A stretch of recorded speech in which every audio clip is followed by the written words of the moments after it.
খানিকটা গেলে তো আর ঢালাই না, ওরকম খারাপ রাস্তা বেশ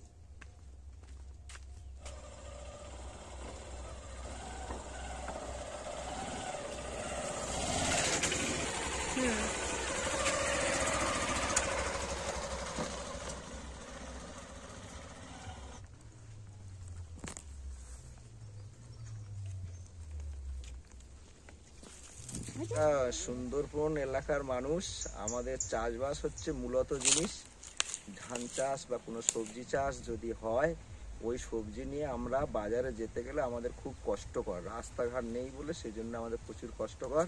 সুন্দরবনের দক্ষিণ 24 পরগনার কুলতলি ব্লকের জালাবেড়িয়া 2 নম্বর গ্রাম পঞ্চায়েতের পূর্ব গাবতলা গ্রামের সন্তোষ সাপুয়ের বাড়ি থেকে কালীতলা মোড় পর্যন্ত 2 কিলোমিটার রাস্তা দীর্ঘ 40 বছর ধরে ভাঙাচোরা অবস্থাতেই পড়ে আছে। এই রাস্তাঘাট নেই বলে সে কারণে কোনো গর্ভবতী মায়েকে নিয়ে আমরা হসপিটালে যেতে গেলে আমাদের 2 কিলোমিটার রাস্তা খুব কষ্টকর করে নিয়ে যেতে হয়। সেই কষ্টকরের বিষয়টা হলো ঝোড়ায় করে এবং সাইকেলে করে নিয়ে যেতে হয়, রাস্তা খুবই খারাপ। এই একটি রাস্তা দিয়েই আশেপাশের 7টি গ্রামের লোক প্রত্যেক দিন প্রায় 3 থেকে 3,500 মানুষ যাতায়াত করে। কেউ হাসপাতালে যান, কেউ বা স্কুলে, কেউ ব্যাংকে কিংবা বাজারে। নদীর ঘাটে যাওয়ার পথই এক, কিন্তু রাস্তার এতটাই করুণ অবস্থা যে তাদের জীবনকে প্রতিদিন দুর্বিষহ করে তুলছে। বাচ্চারা বর্ষাকালে রাস্তাঘাটের অবস্থা যা পরিস্থিতি, কোনো বাচ্চা স্কুলে যেতে গেলে তাদের খুব কষ্টকর, জলাশয় জল এবং যার ফলে ছিঁড়ে সেইভাবে তিনি যেতে হয়। কোনো বাড়ির কোনো রুগী বা কোনো অসুখ হলে কোনো মানুষের এই রুগীর কোনো এই হসপিটাল থেকে কোনো অ্যাম্বুলেন্স এখানে আসছে না যে সেই রুগীটাকে নিয়ে হসপিটালে যাব। খুব কষ্ট করে নিয়ে যেতে যেতে রুগীর অনেকটা দুর্ভোগে পড়ে যায়, সেই রুগী বাঁচানো সংকটের জায়গা পড়ে যায়। সুন্দরবন এলাকার মানুষ আমাদের অবনতি জায়গা বলে আজকের এই পরিস্থিতি। সুন্দরবন এলাকা যদি না আমি বসবাস করতাম তাহলে আমরা এই দুর্ভোগের সমস্যার মধ্যে পড়তাম না। দরিদ্র হলেও আর না দরিদ্র না হলেও তবুও আমার সমস্যার মধ্যে থাকতে হতো, কারণ আমাদের এলাকাটার পরিস্থিতি এইরকম জায়গায়। স্কুলে গেলেও বাচ্চাদের এই রাস্তা, কন্ট্রোল ধরলে এই রাস্তা, আপনি মেন বাজারে গেলেও এই রাস্তা, অথচ এই জায়গায় আমরা কোনো থানা বা কোনো জায়গা যদি যাই এই একই রাস্তায় আমাদের চলতে হয়। সে কারণে এখানে প্রচুর লোকের চলাফেরার সমাগম আছে। অসুস্থ মানুষকে সময় মতো হাসপাতালে নিয়ে যাওয়া যায় না। অনেক সময় রোগীকে বহন করে নিয়ে যেতেই মাঝপথে আটকে পড়তে হয়। স্কুলে যাওয়া বাচ্চারা কাদায় পড়ে যায়, পিছলে যায়, হাত পা ভেঙে যায়, সাথে জামা কাপড় নষ্ট হয়। সাইকেল কিংবা বাইক নিয়ে চলাও দুঃসাধ্য হয়ে উঠেছে। সমস্যার সমাধান হলে আমাদের হাতে যে সময়টা বাঁচে, আমরা আরো বেশি কাজকর্ম করব বা চাষবাস করব বা হসপিটালে যেতে বা হাট বাজারে যেতে বেশি সময় লাগে, সেই সময়টা আমরা খুব অল্প সময়ের মধ্যে তাড়াতাড়ি আমরা যেতে পারবো, আমাদের খুব সুবিধা হয়ে যাবে। আদর্শ গ্রাম বলতে আমি বুঝি রাস্তাঘাট ভালো থাকবে বা জলের ব্যবস্থা ভালো থাকবে, ভালো স্কুল থাকবে বা হসপিটাল থাকবে, এইসব ব্যবস্থা খুব ভালো থাকলে একটি আদর্শ গ্রাম বলে আমরা খুব ভালো মনে করি। সবচেয়ে বড় সমস্যা হচ্ছে কৃষকদের। চাষিরা যখন মাঠে দিনের পর দিন কাজ করে সবজি ফলায়, তখন তারা বাজারে নিয়ে যায়।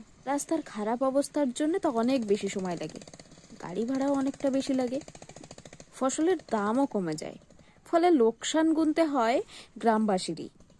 ছেলে কি বা মেয়ে সবাইকে তো হাঁটতে হয় এই রাস্তায়, ছেলেদের বেশি হাঁটতে হয়, মেয়েদের একটু কম। কেন ছেলেদের বাজারে ঘাট যেতে হয়, ধান টান আনতে হয়, সব কিছু আনতে হয়, তাই জন্য ছেলেদের বেশি সমস্যা, মেয়েদের একটু কম। কেন কলে চলে যাওয়া, এবার বাজার হাটে খুব কম যায়, এই জন্য মেয়েদের সমস্যা একটু কম। আমরা সুন্দরবনে বাস করি, তাই একটু সমস্যা আর মেয়েদের আবার বেশি হয়। আচ্ছা, আপনি যদি মুখ্যমন্ত্রী হতেন আপনি কি করতেন?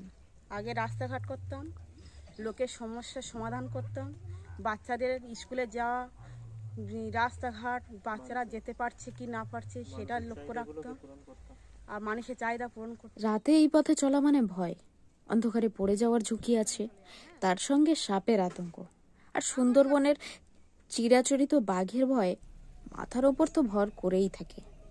প্রায় ঘূর্ণিঝড় আর ঝড় বৃষ্টির কারণে দুরবস্থা আরও বেড়ে যায়। গ্রামবাসীরা বারবার অভিযোগ জানানোর পরেও এখনো পর্যন্ত সুরাহা পায়নি তারা। এই সমস্যার সমাধানের জন্য আমাদের গ্রামের মেম্বারদের, মানে যারা রাস্তাঘাট করতে পারবে বা শক্তি আসে ভোটে, তাদের কাছে জানানো হয়েছে, আমাদের এমএলএর কাছে জানানো হয়েছে, এবং তারা এই রাস্তায় অনেকে চলে বা ভোটের সময় যখন আসে এই রাস্তা দিয়েই তো আসে যায়। হ্যাঁ, তারা দেখে যায়, হ্যাঁ হ্যাঁ করে, এই স্তোক বাক্য দিয়ে তারা চলে যায়। খুব কষ্ট লাগে, কিন্তু তারা তো রাজনীতির লোক, কথার কৌশল জানে, নানান স্তোক বাক্য দিয়ে নানান কথা বলে এগুলো এড়িয়ে দিয়ে আমাদের বুঝিয়ে দিয়ে চলে যাচ্ছে। বিশেষ করে আমরা সাধারণ মানুষ, মূর্খ মানুষ, বলছে এখন সরকারের টাকা নেই, কিন্তু আমরা দেখতে পাচ্ছি অন্য অন্য জায়গায় ভালো উন্নত হচ্ছে, কিন্তু আমাদের এ হচ্ছে না। কর্মকর্তারা যদি এই ভিডিও দেখে খুব ভালো মনে করি, কারণ এটা কোনো লুকোচুরি নয়, প্রকৃত আমাদের রাস্তা ভাঙা, আমরা চলতে পারছি না, ছেলেপুলে স্কুলে যেতে পারছে না, কি দুর্ভোগ, একটা সাইকেল নিয়ে পার হওয়ার মতো উপায় নেই। তা সেখানে কর্মকর্তারা দেখুক না ভিডিও, তাদের যদি চেতনা আসে তাহলে তো মনে করবো যে হ্যাঁ, ভগবান তাদের সুমতি দিয়েছে। যদি মুখ্যমন্ত্রী হতাম তাহলে আমি প্রথমেই রাস্তাঘাট যাতে ভালো হয় সেদিকে চেষ্টা করতাম, বা স্কুলের ছেলেপুলে যাওয়ার জন্য খুব ভালোভাবে যাওয়া আসা করতে পারে সেজন্য সুবিধা হতো। আমাদের এই গ্রামে এখানে এখন ইলেকট্রিকের কোনো ব্যবস্থা নেই, সেগুলো আমি চেষ্টা করতাম, বা অনেকজনের ঘর দোর হয়নি সেদিকেও লক্ষ্য রাখতাম, থাকলে আমি অনেক কিছু করতাম। আমি অসুস্থ মানুষ, হাসপাতালে যাবো, আমি যেতে পারি না।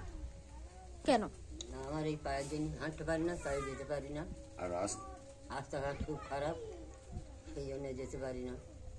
মিটিং করে সিদ্ধান্ত করলাম, এই আবেদন দিচ্ছি, পরে ফের আমরা ভিডিও গিয়ে এটা ওই জানিয়ে আসবো।